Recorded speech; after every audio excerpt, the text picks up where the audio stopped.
he might hit, I'm not sure if he was going to hit Moscow with tomahawks, something along those lines.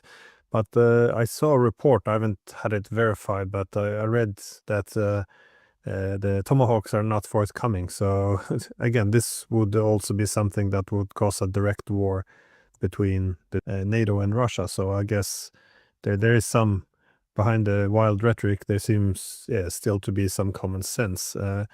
But on the issue of common sense, what do you see actually happening now at the moment? I mean, you followed the war very carefully with your war diaries, and there's been, a gradual unraveling over time. We tried to patch up the holes with new weapons, more aggressive recruitment strategies in Ukraine, but at the moment, there's a lot of regions now which are being encircled, not just Pokrovsk or Konstantinovka, but Kupyansk that might be the most critical one. There's a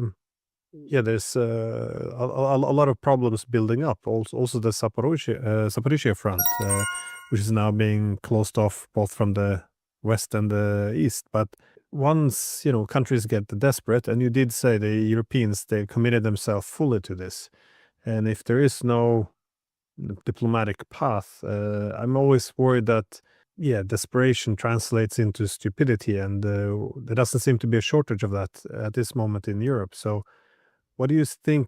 What do you see happening? I know I ask because I see the Russians now shipping Oreshniks to Belarus, so I'm not sure if they will know something we don't know yet. Well, a couple of things. First, to ease the difficulty of listeners to this, Kupiansk is what has been described as a major fortified outpost of Ukraine.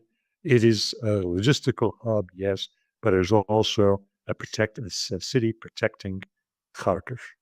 It's part of the Russian strategy of taking Kharkiv without a ground assault on Kharkiv that could be very costly in civilian deaths. And after all, Kharkiv is not just the second largest city in Ukraine, but is essentially a Russian-speaking city. So they would be killing their own people if they came in and stormed the city. So they are going to encircle Kharkiv, and taking Kupyansk is a big part of it.